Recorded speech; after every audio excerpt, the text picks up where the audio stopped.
I'm Cédric Laurant. I'm the executive director of SonTusDatos, a civil association based in Mexico City, in Mexico.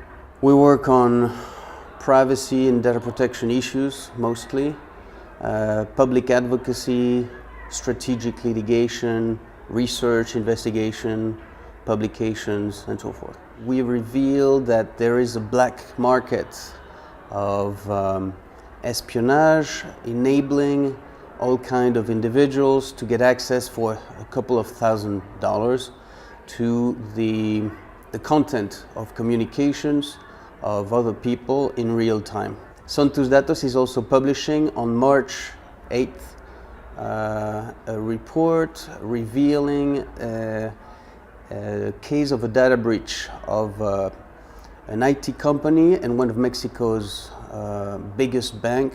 We're mostly interested in revealing to the public the fact that that company was most probably aware of that breach, the bank also, and violated the law by not notifying that breach to all the potential victims. The government has in the past spied on activists in an illegal way. There's no clear legal framework that establishes in which instances they are able to spy or they're not able to spy, and they've used this lack of certainty and lack of clarity in the law to indeed spy on activists. There was a recent case in February of this year, 2017, in which 3 consumer protection advocates, 2 activists and 1 researcher from a government institution who have indeed been targeted by software, zero-day vulnerability software. Citizen Lab, an NGO based in Canada, has indeed investigated the case and determined that the threatening text messages that those 3 activists received were indeed made by the NSA Group, an Israeli company, using a software that's called Pegasus.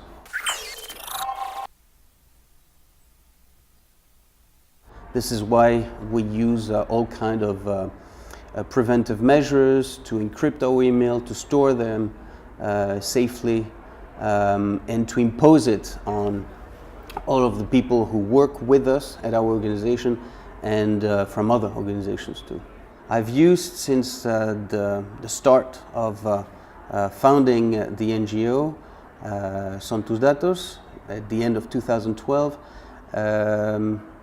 GnuPG software to encrypt and authenticate all the email communications among our staff and with our board members and with as many activists as possible. Most of the people we work with are indeed aware of the importance of using such tools. If it is a funder or if it is a board member, someone who's not directly involved in the day-to-day operations of our organization, it's more difficult. If it's a journalist, yes, the most reputable journalists working on investigations in Mexico, who I'm working with, are indeed using GnuPG. I'm pretty cognizant of the fact that authentication as a part of the GnuPG tool is very useful. In one instance, I learned that a big international privacy organization had received various advanced persistent threat type emails in which the sender was supposedly someone from the same organizations. So in this case, they were not using authenticated emails, and I think one of their staff or several members of their staff did click on the email, thinking that it indeed came from that staff member. Well, I received between 10 and 30, 40 phishing type or malware type emails every day. so I'm very much aware of it. In 2 or 3 instances, it was so well done that I did forward the email to more technical colleagues, an engineer and malware specialist.